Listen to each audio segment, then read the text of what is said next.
Bonjour à tous, je suis ravie de vous retrouver pour cette nouvelle vidéo. Aujourd'hui, je vous propose de vous présenter les principaux moyens de portage physiologique qu'il existe pour porter son enfant.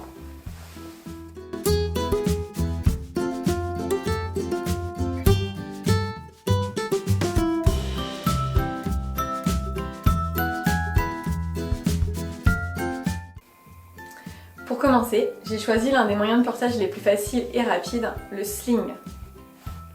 Avec l'écharpe, c'est le moyen de portage le plus adapté pour porter un nourrisson.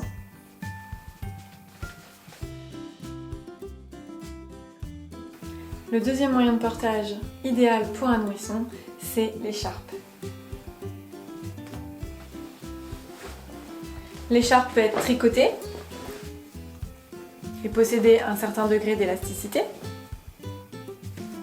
Ou, comme sur mon petit mannequin, l'écharpe peut être tissée. On aura l'occasion de voir dans une prochaine vidéo les différences entre ces deux types d'écharpes.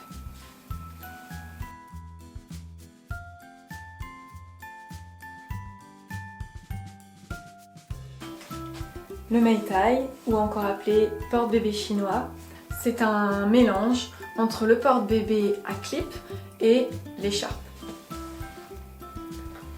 On va retrouver le tablier du porte-bébé et les pans à nouer de l'écharpe.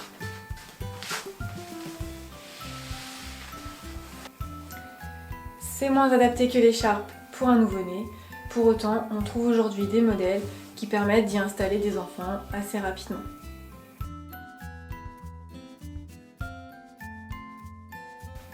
Et voici donc le fameux porte-bébé.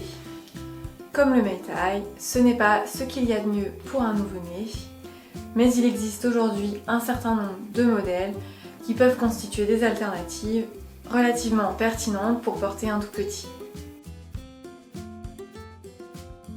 Et voici le dernier moyen de portage que je voulais vous présenter. Alors, il s'agit plutôt d'une aide au portage à bras, puisque cela ne permet pas de libérer totalement les bras. Il faut toujours garder une main en sécurité derrière le dos de bébé. On peut également parler de système filet. C'est un outil très pratique qui gagne à être connu. Voilà, aujourd'hui l'objectif ce n'était pas de vous présenter dans le détail chaque moyen de portage, mais plutôt de vous faire un aperçu rapide de tout ce qui existe, de partager avec vous les noms génériques pour que vous puissiez vous y retrouver. Alors faisons un petit inventaire pour voir si vous avez bien tout retenu.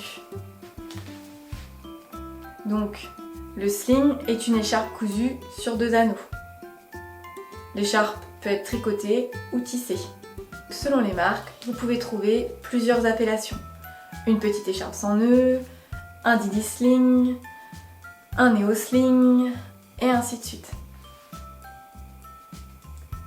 Ensuite, les écharpes, qui peuvent donc être tissées ou tricotées.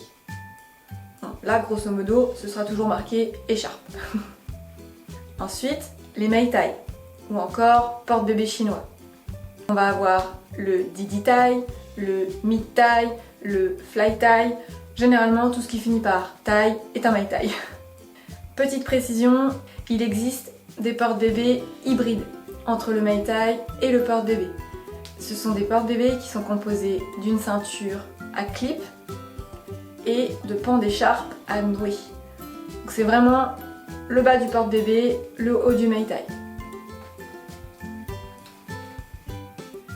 Et donc pour finir, le fameux porte-bébé, encore appelé préformé, qui généralement, quand il n'y a qu'un modèle, prend le nom de la marque. On dira par exemple un Ergo Baby, un Manduka, un Tula. Et ensuite, il peut y avoir, quand la marque propose plusieurs modèles, un nom pour chacun. Et certaines marques donnent également un nom à leur porte-bébé. Le Néo, le Fusion, le P4, etc. J'oubliais, pour les filets, il faut se fier à l'appellation portage d'appoint, aide au portage à bras. Et là, chaque marque a donné un nom bien précis qui n'est pas forcément très éclairant. Voilà, j'espère que j'ai été claire, que vous êtes un petit peu moins perdu dans cette jungle des moyens de portage. N'hésitez pas à nous rejoindre sur Instagram pour en découvrir encore plus, à vous abonner pour ne rien rater, et puis je vous dis à bientôt pour une prochaine vidéo.